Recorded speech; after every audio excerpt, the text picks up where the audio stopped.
Hello, नमस्ते दोस्तों। मैं शशि गोयल आप सभी का स्वागत करती हूँ। आज हम महिला संवाद चैनल पर एक नए एपिसोड के साथ बात करेंगे भारत में महिलाओं की स्थिति के बारे में। इसी के साथ हमारे साथ इस संदर्भ में हमारे साथ बात करने के लिए जुड़ रही हैं मिसेस गीता कपूर, जो कि पिछले 35 वर्षों से अपने ज्वेलरी एंड आर्किटेक्चर व्यवसाय में संलग्न है, एक सफल उद्यमी है। सो वेलकम गीता जी। नमस्कार, थैंक यू। बहुत-बहुत धन्यवाद मुझे बुलाने के लिए। Thank you. जैसा कि हमने बताया कि आज हम भारतीय महिलाओं की स्थिति के बारे में, समाज में क्या उनकी स्थिति है, कैसे उनको देखा जाता है, इसके बारे में बात करेंगे। तो आपका इन इन जनरल आपका क्या कहना है इस बारे में? शशि जी, ये बहुत बड़ा सब्जेक्ट है। एक तो कहते हैं ना, इतने बिल्कुल समुंदर के जितना बड़ा सब्जेक्ट है और जितने लोग होंगे उसके ऊपर उतने ही दृष्टिकोण होंगे। लेकिन मेरा कहना ये है कि भारत हो या पूरी दुनिया हो, कहीं भी औरत की स्थिति थोड़ी-सी अलग ही रहती है, किसी भी एरिया में। और आज आप देख रहे हैं कि अमेरिका जैसे देश में भी जो हम देख रहे हैं पिछले 5-6 सालों से, तो स्थिति कहीं भी फ़र्क नहीं होगी, उसमें थोड़े बहुत शेड्स अलग होंगे। तो उस चीज़ को जनरलाइज़ करना थोड़ा मुश्किल होगा। और जिस तरह से ये सब्जेक्ट बहुत बड़ा है, मेरा कहना ये है कि जैसे इंद्रधनुष में 7 रंग होते हैं, पूरा स्पेक्ट्रम है भारत में भी। ऐसा है कि कुछ लोग, जैसे आप आज दोहा में बैठी हैं, आप और मैं बात कर रहे हैं और आपने अपने काम में, अपने एरिया में बहुत काम किया है। ऐसे लोग भी हैं जिन्होंने ग्लास सीलिंग को पूरा तोड़ा है और ऐसे भी महिलाएँ हैं जहाँ पर कोई उनको उँगली तक भी नहीं पकड़ने के लिए देता। तो ये स्थिति जो है, इतना बड़ा देश है, एक कॉन्टिनेंट के जितना, महाद्वीप के जितना हमारा देश है, तो हर रंग यहाँ पे है और हमें किसी भी लेवल पे काम करने की मौका मिल जाए, तो हमें छोड़ना नहीं चाहिए। बिल्कुल, बिल्कुल आपने बहुत ही सुंदर तरीके से अपने विचारों को व्यक्त किया। बट जब हम बात करते हैं कि महिलाएँ जो कि अभी व्यवसाय में, अपनी नौकरी में और सभी तरह से आगे बढ़ रही हैं, तो हमारे समाज में हम भारतीय समाज में कहते हैं कि महिलाएँ जो कि परिवार, बच्चे और घर की सभी ज़िम्मेदारियों को सँभालते हुए आगे नौकरी, व्यवसाय सभी कर रही हैं। तो हम लोग को आगे क्या इस संदर्भ में भारतीय समाज में क्या दृष्टिकोण बदलने की या क्या किस तरह की आवश्यकता है कि इस चीज में सामंजस्य बिठाया जा सके? या फिर आपको लगता है कि ऐसे ही चलता रहना चाहिए कि वो परिवार और बच्चे और सभी की ज़िम्मेदारियाँ पूर्ण पूर्ण रूप से अभी महिलाओं पर ही हैं इस बारे में? आपका क्या विचार है इस बारे में? आपने जो कहा बिल्कुल सही कहा, बिल्कुल वैसा तो नहीं चलना चाहिए और वैसा चल भी नहीं रहा है। अगर आप एक दशक से अगले दशक को देखें, तो अंतर बहुत आया है और आ रहा है। मैं उसको बहुत कह रही हूँ, आप इसको कम कहेंगे, जैसे मैंने कहा, वो अंतर फ़र्क पड़ सकता है। मेरा ये मानना है कि अ व्यवसाय की जब बात करें, तो जो जितनी अपॉर्च्युनिटीज़ आदमियों को है, पुरुषों को है, उतनी एजुकेशन लेवल तक लड़कियों को भी है हमारे देश में। बिल्कुल। हर राज्य भी उनको हेल्प करता है पोस्ट ग्रेजुएट लेवल तक भी पहुँचने का। आपने हुँ, देखा होगा 10वीं क्लास के एग्ज़ाम में ज़्यादातर लड़कियाँ टॉपर होती हैं। आपने देखा होगा 12वीं तक भी शायद वो लड़कियाँ टॉपर होती हैं। इंजीनियरिंग और मेडिकल में भी शायद लड़कियाँ ही टॉपर हों, लड़के ना हों। लेकिन जब उसके आगे जाते हैं, तो हम सब देखते हैं कि एक सडन ड्रॉप आता है, जो उसके, क्योंकि समाज अभी भी शादी के ऊपर जोर देता है। और शादी होने के बाद जब 2 परिवार जुड़ते हैं या 2 मनुष्य जुड़ते हैं, एक पुरुष और एक, अंतर बहुत आता है। उस एरिया में काम करने की बहुत ज़रूरत है और दोनों लेवल पे जरूरत है, समाज का दृष्टिकोण बदलने के लिए भी और खुद नारी का दृष्टिकोण बदलने के लिए भी।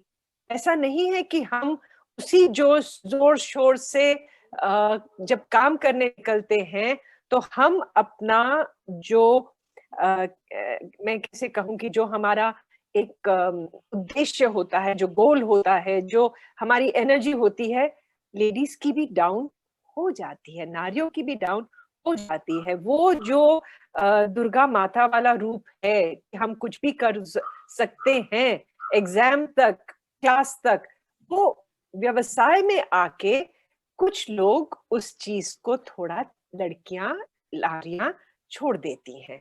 तो हर पॉइंट पे मेरा ये कहना है शशि कि जब हम समाज से या सरकार से मदद, हेल्प लेने से पहले जब मैं किसी भी नारी सेवा या नारी उसमें जुड़ती हूँ, मैं कहती हूँ one woman at a time, एक औरत करके अगर हम बदलाव लाएं, तो जब मैं ये बोलती हूँ one woman at a time, तो सबसे पहले वन नंबर मेरा खुद का आता है। मैं अपना नजरिया बदलूंगी तो मैं लोगों का नजरिया बदल सकूंगी। आई होप मेरा पॉइंट आप समझ रहे हैं।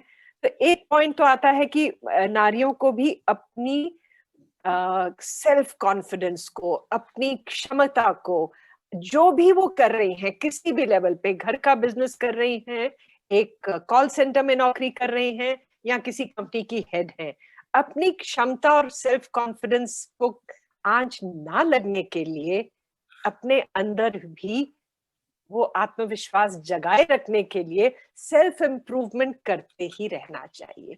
आप बताएं, आप क्या कहना जैसा है? आपने ये कहा कि वन एट अ मोमेंट, ये बहुत अच्छी बात है कि हम अपने आप को पहले आत्मनिर्भर बनाएं, अपने आप पे फोकस करें एंड उसके बाद हम धीरे धीरे दूसरी महिलाओं को और समाज में उत्थान करें। बट बहुत बार ऐसा आता है कि जब महिलाएं व्यवसाय में होती हैं, दे आर ऑलरेडी वो कार्यरत रहती हैं और जैसा कि आपने अभी बताया कि भाई दो परिवार जुड़ते हैं, दो मनुष्य जुड़ते हैं, बट उस समय ऐसा आता है कि उसको वो सपोर्ट जो चाहिए होता है, जो उसकी जरूरत होती है, एक परिवार के साथ जुड़ने के साथ साथ उसके व्यवसाय में भी कार्यरत कंटिन्यूअस रहने के लिए, तो उस तरह का माहौल, उस तरह का वातावरण हम किस तरह से तैयार कर सकते हैं?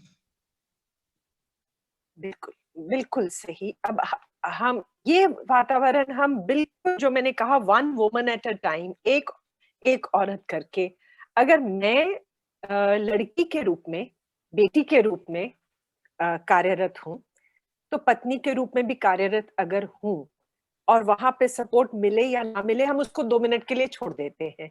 लेकिन जब मेरी बेटी आगे आए, मेरी एक बेटी पैदा होती है, उसको मैंने इतना सक्षम बनाना है ग्रास रूट लेवल से कि वो, वी हैव टू, जैसे कहते हैं ना कि हमें वॉक द टॉक करनी है, हमें हर एक को एक एग्जाम्पल बन के आगे जाना है। मैं आपसे एक प्रश्न पूछती हूँ और मैं हर जो ये इस चीज को देखेंगे उनसे ये मेरा प्रश्न है कि इंडिया में, गांव में सबसे ज्यादा मेहनत खेतों में शायद औरत ही कर रही है। बिल्कुल। आज उसको व्यवसायिक रूप का दर्जा नहीं मिलता, वो बात दूसरी है, उसको व्यवसाय नहीं कहा जाता कि वो घर की खेती कर रही है।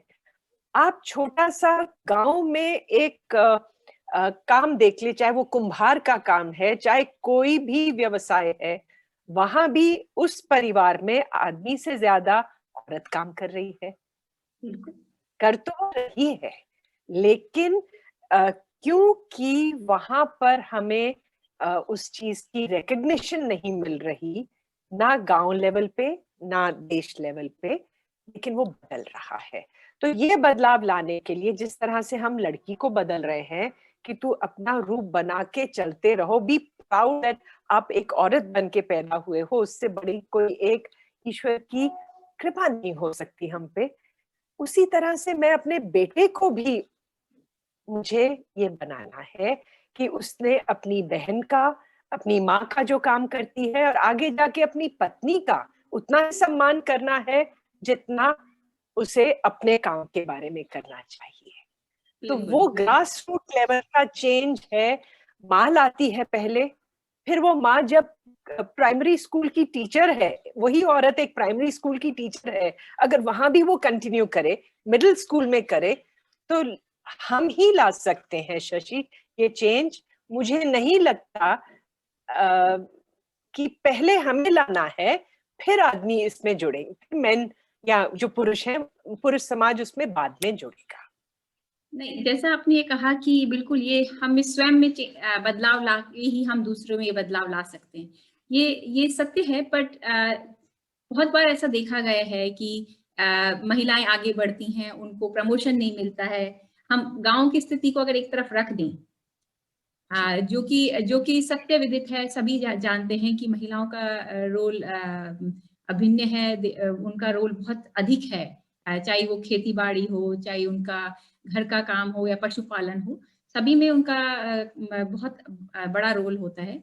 बट अगर हम उस चीज को एक तरफ रख दें, और जो कि आज के वर्तमान समाज में जिनको कहते हैं कि मॉडर्न विमेन, और उनको जो नौकरी पेशा विमेन हैं, वो कार्यरत हैं, और उनके कार्य करते हुए इस तरह की परिस्थितियां आती है, तो उस समय ऐसा नहीं है कि पुरुष समझदार नहीं है, ऐसा नहीं है कि पुरुष पढ़ा लिखा नहीं है। फिर ऐसा क्यों होता है कि जब और उसी बराबर समानता के स्तर पर ही महिला भी कार्यरत है, घर में कार्य कर रही है, नौकरी पे सेम लेवल पे कार्य करती है। बहुत बार ऐसा देखा गया है, भारत में ही नहीं, आप कहीं पे भी, कोई भी विदेश में आप ये देख लीजिए कि वहां पे पदोन्नति हो या फिर सेक्रीफाइस हो, पदोन्नति में पुरुष को पहले वरीयता दी जाती है। वहीं अगर सेक्रीफाइस करने वाली बात हो, या अपना जॉब को नीचे लाने वाली बात हो, या थोड़ा स्लो करने वाली बात हो, स्लो पेस पे, वो सभी चीजें महिलाओं पे ही क्यों लागू होती हैं? अगर ऐसा है तो इस चीज को हम कैसे बदल सकते हैं? डेफिनेटली आपने कहा हमसे ही शुरुआत होगी। तो हम इस चीज में क्या ऐसा ऐड करें? आप जैसे अपने व्यवसाय में 35 सालों से संलग्न हैं, आपने खुद ने इस चीज को अनुभव किया होगा, या आपने अपने आसपास के आपके जो आपके साथ में कार्यरत हैं, उनके साथ में आपने कुछ देखा होगा। तो आपको क्या लगता है कि हम ऐसा क्या दृष्टिकोण दे सकते हैं जो कि सभी के लिए सहायक हो? ये बात आपने जो कही बिल्कुल सही है, बहुत एक गहरा प्रश्न है। इसका छोटा सा उत्तर तो मैंने पहले दे ही दिया था, मैं इसको अभी ना मॉडर्न फैमिली के उसमें जब आते हैं, यस, मैं ये बात मान के चलती हूँ कि जब working woman, let's say office going, जो एक व्यवसाय में है, लेट्स से कि वर्किंग वुमन जो है, उसकी प्रमोशंस थोड़ी, पदोन्नति शायद पुरुषों के बाद होती है, डेफिनेटली। इसको कैसे बदल सकते हैं? हमने जो बदलाव देखा है कॉर्पोरेट्स में, या आप कैसे बदल सकते हैं, जब परिवार में अगर कोई आपको एक जनरेशन के बाद सपोर्ट मिल रहा है कि आप जो काम कर रही हैं वो उतना ही इम्पोर्टेंट है, जब वो परिवार में से सपोर्ट मिलेगा तभी वो पदोन्नति के लिए हाँ कर पाएगी ना। अगर उसको प्रमोशन मिलता भी है तो इंस्टेंटली वो हाँ नहीं बोल पाती, क्योंकि उसको नहीं मालूम कि उसको रिलोकेट करने के लिए उसके हस्बैंड उसके साथ चलेंगे, या उसको रिलोकेट करने की जरूरत, जब अगर फर्ज कीजिए उसको प्रमोशन के किसी और शहर में जाना है या टूरिंग जॉब है, उसको अपने परिवार के साथ पूछ के करना पड़ता है, ये मान के चलते हैं हम, डेफिनेटली। लेकिन ये भी हम मान के चलें कि बदलाव शशि आ रहा है, ऐसा नहीं है कि बदलाव नहीं आ रहा। मेरा ये कहना है कि शायद वो झिझक हम में ज्यादा है, और वो जो झिझक जो मैंने कही हम में दिखती है कि वो जो लड़ने की भावना, हालातों से लड़ने की भावना, I am not saying militant हो जाओ और मोर्चा निकालो, जो सिचुएशन से जूझने की भावना शायद 20s 30s के बाद एक औरत अपने को कम समझने लग जाती है। हो सकता, आपको नहीं लगता कि कॉर्पोरेट्स को भी वो दिखता होगा कि शायद ये नहीं जाएगी तो क्यों हम इसको ट्राई करें?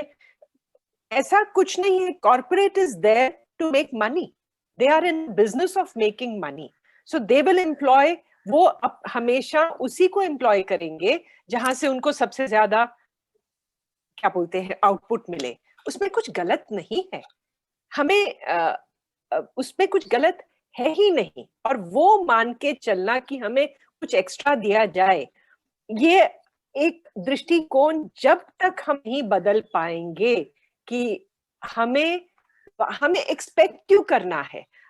हाँ, आप अगर उस पॉइंट की बात करती हैं कि दो एकदम इक्वल कैंडिडेट हैं, एक लड़की है और एक लड़का है, और उसकी बिल्कुल दोनों की कैपेबिलिटी बिल्कुल परफेक्ट है, लेडी की शायद अगर ज्यादा है और फिर लड़के को या पुरुष को वो पद दिया जाता है, वो भी होता है। बट परसेप्शन हमेशा दो हैं। हम अपने आप को क्या समझते हैं जब आप अपने आप को प्रोजेक्ट करें। एक छोटा सा उदाहरण देती हूँ मैं आपको। मैं फ्लाइट पे चढ़ने के लिए एयरक्राफ्ट की तरफ जा रही हूँ, और मेरे सामने एक 2-3 यंग मैन का ग्रुप है, वो भी जाने लगे हैं, और अचानक उनकी नजर कॉकपिट की तरफ जाती है, और वहां वो देखते हैं कि 2 लेडी पायलट्स हैं, और वो जरा ठिठक जाते हैं, और मैं उनके पीछे इस ठिठकने को पहचान लेती हूँ कि वो अचानक ठिठक गए कि लेडी पायलट है, हम इसमें चले या ना चले। अब आप उसके ऊपर दो दृष्टिकोण हैं, कोई नाराज होगा, कोई हंसेगा, सही है। तो मैंने उनके कंधे पे हाथ लगा के कहा कि हो सकता है इस फ्लाइट पे जाने के लिए 3-4 जन और वेट कर रहे हो, इट्स ओके, अगर आप वापस जाके टिकट को बदलना चाहते हैं तो ठीक है, कोई बात नहीं। वो जब हंस के कहा, जो झेप उनके चेहरों पे आई, वो उसी फ्लाइट पे गए।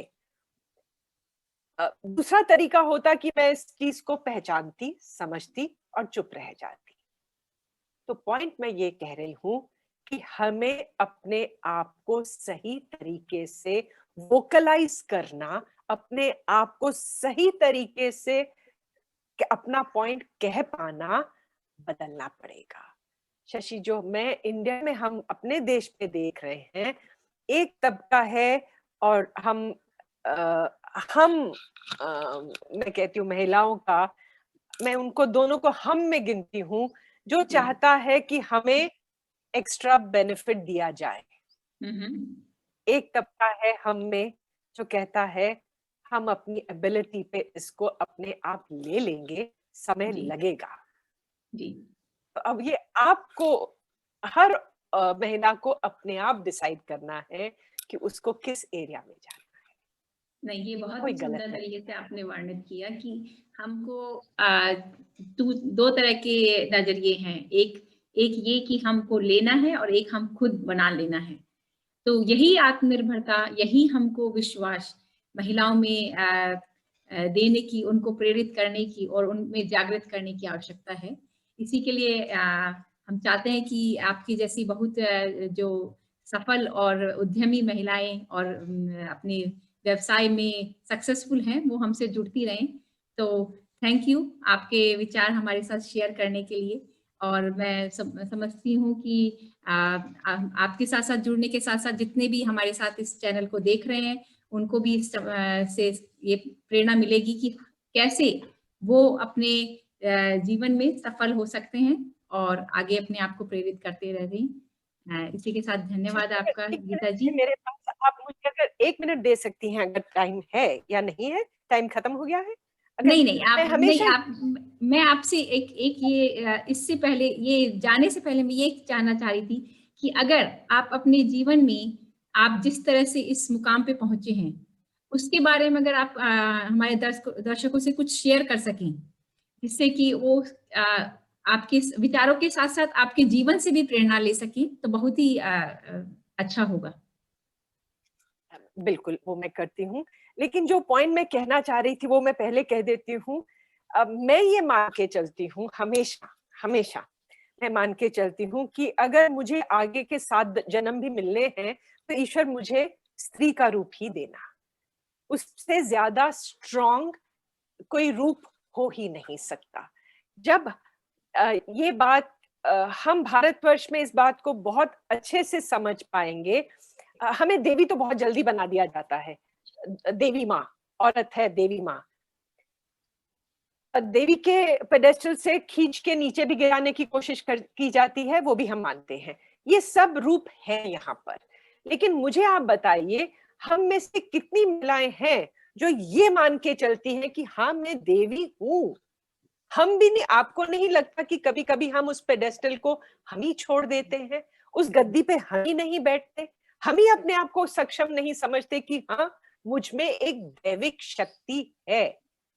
आप समझ रहे हो मैं क्या कहने की कोशिश कर रही हूँ? नहीं, मैं आपके वक्तव्य से सहमत हूँ, बट इसमें एक और चीज मैं जोड़ना चाहती हूँ। वो ये है कि जब हम बोलते हैं कि हमको देवी बना दिया जाता है, या फिर ऐसा कहा जाता है कि नारी जो है वो देवी का रूप है, तो देवी का रूप का ये मतलब नहीं है कि सिर्फ पूजा वाली, और या फिर वो डेकोरेशन का पीस है। उसमें काली का रूप भी है, उसमें दुर्गा का रूप भी है, उसमें सरस्वती का रूप भी है, और उसमें चंडाल, जो काली माता का जो बोलते हैं हम, बहुत ही भयावह रूप बोलते हैं जिसको। तो अगर महिला अपने अधिकारों के लिए, अपने अपने कार्य के लिए कोई भी रूप धारण करती है, वो दैवी ही रूप कहलाएगा। उसको हम दूसरे नजरिए से ना देखा जाए कि वो नीचे डाउन होती है या ऊपर है, वो देवी ही कहलाएगा, क्योंकि वो सारे ही उसके अंश हैं, वो सारे ही उसके रूप हैं। बिल्कुल बिल्कुल, आपने जो कहा एकदम सही कहा। अन्नपूर्णा भी हम ही है। और ये मान के चले, अब मैं अपनी लाइफ के ऊपर आती हूँ। मेरे 2 बेटे हैं, और मेरी जनरेशन में शादी समय पे जो के समय अलग थे, अभी का समय अलग है, दोनों सही हैं। बच्चे गर्भ जो है, एक जो बच्चा पैदा करने की जो ड्यूटी है, वो तो माँ की ही है, वो तो कहीं जाने नहीं वाली। उस चीज को एक्सेप्ट करते हुए, अपनी सिचुएशन हर साल, हर 10 साल के बाद चेंज होते हुए, उस सिचुएशन को एक्सेप्ट करके अगर हम आगे चलें, तो ही आप देखेंगे शशि की परिवार और समाज सक्षम रहेगा, तो देश सक्षम होगा। आप इस चीज को डिनाई नहीं कर सकते कि एक पॉइंट ये भी आया है जहां नारी उन्नति के नाम पे हमने एक लाइन क्रॉस करके किसी और एरिया में जाकर अपनी स्ट्रेंथ दिखाने की कोशिश करने की कोशिश की है, which is I am saying balance रहना बहुत जरूरी है। बट आप इस पॉइंट को शायद समझ गए। आपने कुछ रूप आपने गिनाए, सरस्वती, अन्नपूर्णा, सिद्धिदात्री हम ही हैं। बच्चों को भी हम ही ने पैदा करना है, हम ही ने पालना है, और हमें उनको स्ट्रॉन्ग नागरिक औरत या पुरुष हम ही ने बनाना है, और उसको प्राइड के साथ करना है। मेरे जीवन में मैंने वही किया। मेरे समय आए, जिस जिस फील्ड में मैंने काम किया है, आप माने या ना माने, आर्किटेक्चर के फील्ड में भी मेरी उसमें फॉर्मल डिग्री नहीं है। मेरी फॉर्मल डिग्री चाइल्ड साइकोलॉजी की है। लेकिन जिस फील्ड में मैंने प्रैक्टिकली हर नेशनल और इंटरनेशनल अवार्ड्स प्राप्त किए हैं, वो प्रोफेशन में किए हैं। उसमें वेरी नाइस, कांग्रेचुलेशन। जी, थैंक यू वेरी मच। ऐसा नहीं है कि उसमें, और जिस समय पे मैंने आर्किटेक्चर में प्रवेश किया, वो एकदम 80s में पुरुष प्रधान फील्ड था। लेडीज वर लेस आर्किटेक्ट्स, लेकिन फील्ड पे जाके काम करना, लेबर के साथ काम करना मुश्किल था। ऐसा नहीं था कि हर तरह के हमने कॉर्पोरेट लेवल में गलत बातें भी होती थी, और ब्लू कॉलर लेवल पे भी गलत बातें होती थी। गलत मतलब कि नारी को सम्मान प्राप्त होना इतना आसान नहीं था। अब क्या, 2 तरीके हैं, या मैं वो काम छोड़ देती या मैं उसमें आगे चलती। तो मैं अपने स्टाफ को, जो ऑलमोस्ट पूरा लेडीज का होता था, ये एक्सेप्ट करके चलो कि कि आपको डबल काम मेहनत करनी पड़ेगी और उसको आपको आधा उसका रिजल्ट दिया जाए, सम्मान, you will get half the फल मिले। क्रेडिट फॉर, डबल मेहनत यस, करेंगे, हाफ क्रेडिट मिलेगा। एक्सेप्ट कर लो उस चीज को, उसमें उन्नति किसकी हो रही, आपकी हो रही है। एक पॉइंट आता है, द टिपिंग पॉइंट, ये बहुत जरूरी है सबके लिए समझना। कोई भी काम हो, परिवार में सासू माँ के साथ भी अगर कोई फ्रिक्शन है, कोई रगड़ है, अगर आप एक सॉफ्ट तरीके से एक पॉइंट पे खड़े रहो, एक टिपिंग पॉइंट आता है जब दूसरा आपके दृष्टिकोण को मानने लग जाता है। प्रॉब्लम तब आती है जब उस चीज को आप एक टेंशन में, या आप एक जैसे 70s में होता था, ब्रा बर्निंग कल्चर में चले जाएं। उसकी जरूरत हमें नहीं है। देश हमें बहुत कुछ देता है, हमें उस चीज को एक्सेप्ट करके उसको आगे जाना है। So that is what I did in every stage of my life. Proud to be a woman, मेरे को एक औरत होने से ज्यादा बड़ी ब्लेसिंग कोई समझ में नहीं आती। Proud to be what you are, and उसको लेकर जब आप आगे चलते हो, आप इतने ऊंची लेवल पे चल रहे हो, बाकी सब लेवल पे आ ही जाता है। नहीं, ये बहुत ही एक सफल उदाहरण है और मैं समझती हूँ कि इस उदाहरण को अपने आने वाले पीढ़ियां और वर्तमान के सभी दर्शक देखते हुए इससे प्रेरणा लेंगे और अपने जीवन को सफल बनाएंगे और इसी तरह से अपने आप को मोटिवेट रखेंगे। तो थैंक यू गीता जी। धन्यवाद गीता जी हमारे साथ जुड़ने के लिए। मैं उन सभी दर्शकों को जो हमारे साथ इस चैनल पर जुड़े हैं। इसी के साथ अगर आपको ये चैनल अच्छा लगा हो तो प्लीज़ लाइक कीजिए तथा आने वाले एपिसोड के लिए बेल व सब्सक्राइब आइकन को क्लिक कीजिए।